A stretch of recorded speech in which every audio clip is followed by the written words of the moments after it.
Ok, bonjour. Donc aujourd'hui, on va apprendre le subjonctif présent. Ce sont forme, emploi de subjonctif présent. Son essence, form, how to form or form, et emploi, use the subjunctive present of the subjunctive present. तो subjunctive basically is a mood of talking. यानी हम क्या करते हैं जब हम बात करते हैं तो डिफरेंट मूड में बात कर रहे होते हैं. तो जब हम फॉर एग्जांपल अपना विश और अपनी ख्वाहिश इज़हार करते हैं तो ये फ्रेंच में जो है ना इस तरह के टेंस इस्तेमाल करते हैं. फ्रेंच में subjunctive इस्तेमाल करते हैं. कब इस्तेमाल करते हैं पहले तो आप देखें. इल्फो मतलब when we need to say that this is necessary. So when we express necessity of the something we use subjunctive in present in French tense. Sorry. So il express, yeah, it means that it is necessary. उसके बाद je voudrais का मतलब है I would like. तो आप in fact इसमें क्या कर रहे हैं आप बताना पसंद करेंगे. मतलब what you going to express in this using these words. Your wish, If I, your yeah, wish, your yeah, desire. आप क्या चाहती हैं क्योंकि इसका वर्ड मतलब ही यही है मैं चाहूँगा. अब आगे जो आपकी ज़रूरत है जो रिग्रेट, आई रिग्रेट, ऐसे सेंटेंस जिसके ऊपर आपको अफसोस हो, रिग्रेट हो, तो वो subjunctive की मदद से फ्रेंच में बोले जा सकते हैं.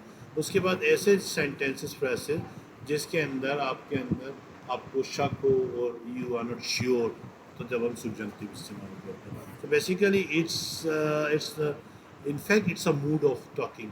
ठीक है. अब ये इसकी जो पहचान क्या है, ये हमेशा क्यों के साथ इस्तेमाल होता है. देखिए क्यों बीच में क्यों, हर चीज़ हर हर यानी फ्रेज के बाद क्यों लगाएंगे. तो नॉर्मली फ्रेंच में क्यों जो दैट के तौर पे और बीच के तौर पे इस्तेमाल होता है. तो ये इस तरह हो जाएगा it must that you do something.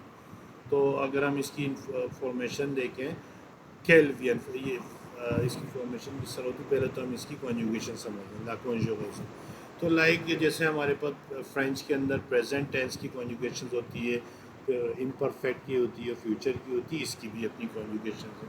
Do you understand. yes, इसकी sir. कॉन्जुगेशन हम किस तरह फॉर्म करते हैं. This is one of the tricky question. तो यहाँ इन्होंने बताया नहीं है. इसका की पॉइंट होता है आमतौर पे इसको इन्हें बताना चाहिए. तो but as per as I remember कि हम इसके अंदर प्रेजेंट टेंस की थर्ड पर्सन प्लूरल की फॉर्म लेते हैं. कौन सी फॉर्म लेते हैं. प्रेजेंट टेंस में थर्ड पर्सन प्लूरल के साथ जो कॉन्जुगेटेड फॉर्म होती है प्रेजेंट में इन्फिनेटिव वर्ब्स की, वो लेते हैं. Does it make sense to you.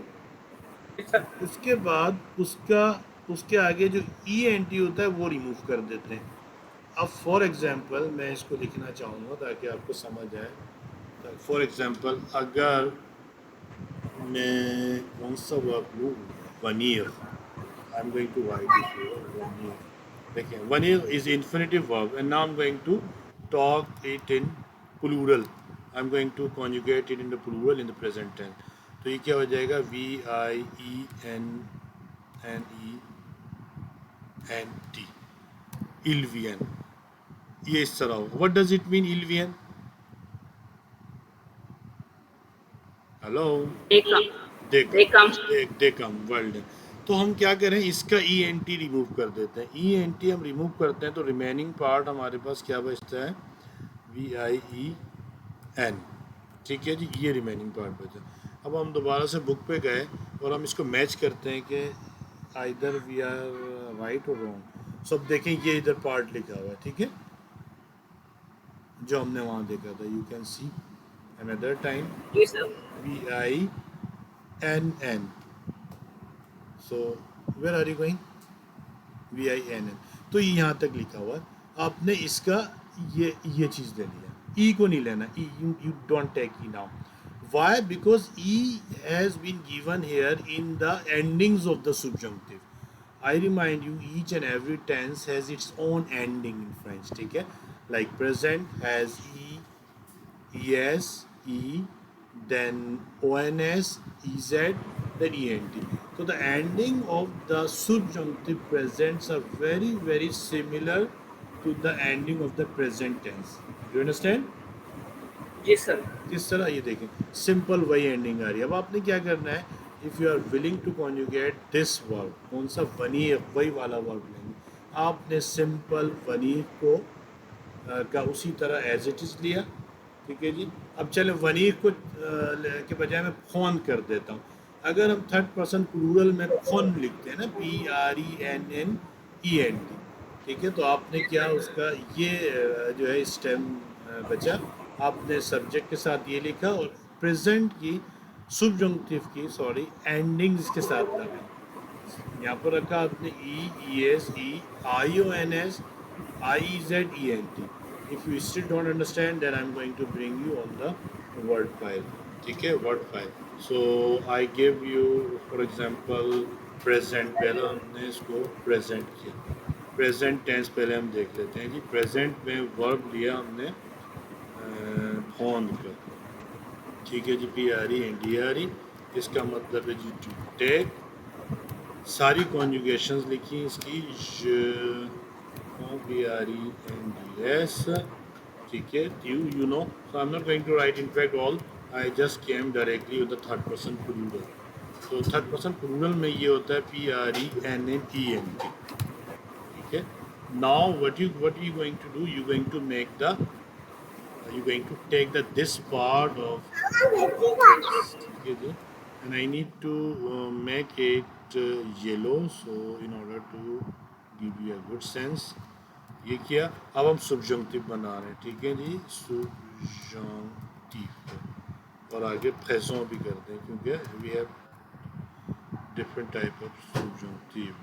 So laisse-moi fixer tout ça parce que je ne suis pas assez bien sur mon clavier।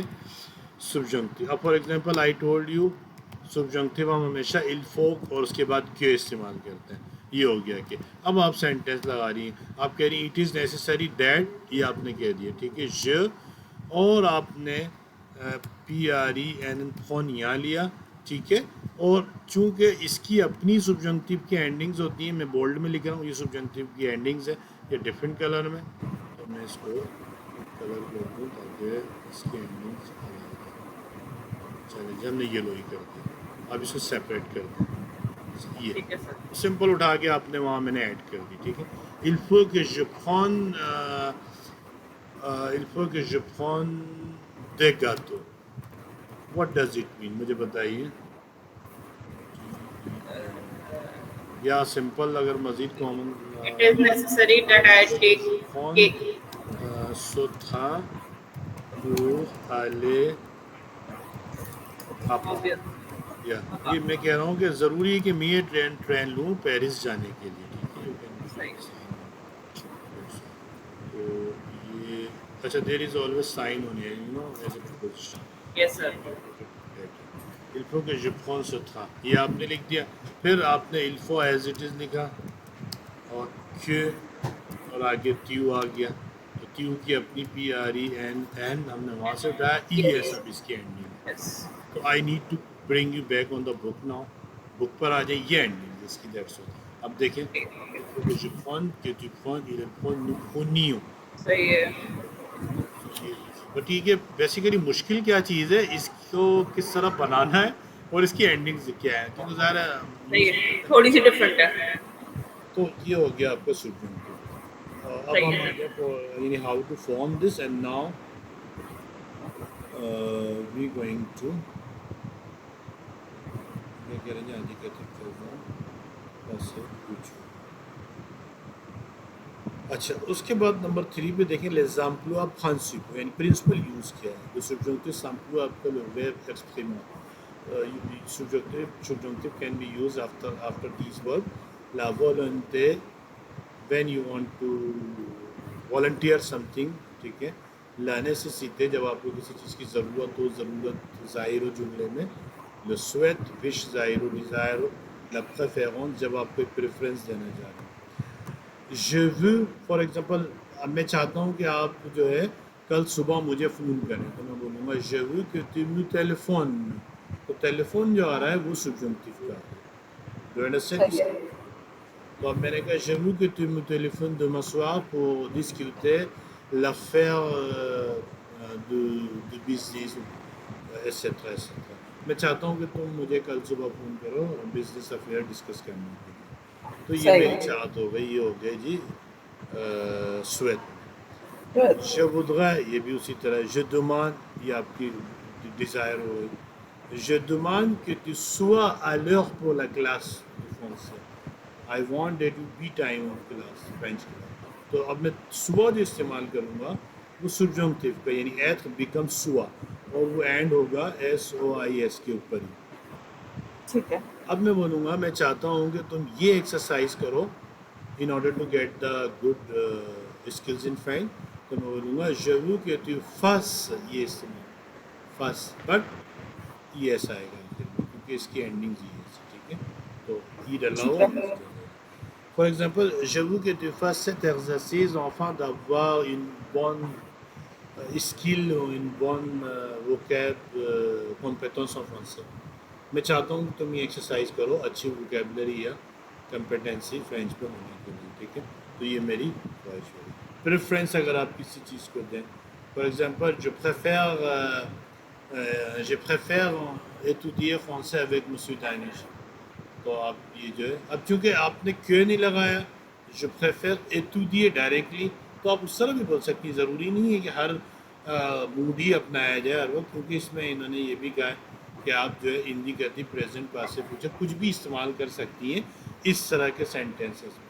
मगर बेहतर तरीका क्या है कि अगर आप सही है. को फॉलो करें तो ये करें. अंडरस्टैंडेबल होगा अगर आप बोलेंगी इस मूड में सिर्फ इंडिकेशंस यूज़ करिए, यानी प्रेजेंट या कोई भी दीगर टेंसेस यूज़ करके, तो अंडरस्टैंड तो हो जाएगा, ठीक है जी. फॉर एग्जाम्पल इन्होंने बताया अगर आप आई थिंक आई बिलीव बोलना चाह रही हैं तो आप सिंपल प्रेजेंट इस्तेमाल कर सकती हैं. आई थिंक कुछ करके बोलना चाह रही हैं je suis sûr, ठीक है, क्योंकि सर्टेन कंडीशन से बाहर. अच्छा, अब हम आ जाएं इसके ऊपर. तो ये कैसे बनेंगे? फॉर एग्जांपल फेयर हो जाएगा je fasse, tu fasses, il fasse, nous fassions, facile, il fasse. Veille, je veille, tu veilles, il veille, nous veillons, vous voyez, il veille. Aller, il faut que j'aille au cinéma, il faut que j'aille à l'école demain soir, कल शाम school जाऊँ वगैरह वगैरह. अगर मैं बोल रहा हूँ कि जी थोड़ा सा सब्र करो, तो बोलूँगा il faut que vous ayez de la patience, आप थोड़ा सा सब्र कीजिए प्लीज. तो आइए हो जाएगा avoir. Je puisse, il faut que tu puisses partir via ce train, ठीक है, तुम ज़रूरी तुम इस ट्रेन से जा सको. तो ये इस तरह के sentence, je souhaite que la crise finisse et que le vent reprenne. ये कह रहा है मैं चाहता हूँ, मेरी ख्वाहिश है कि क्राइसिस ख़त्म हो और मैं मेरी सेल जो है वो दोबारा से बढ़े आगे, ठीक है. तो लेसन सब एक्सप्लोर जो तो आज के लिए इतना काफ़ी है. आई होप कि आपको समझ आ गया. Any question? No sir. ठीक है जी. सो ça va, je vous remercie.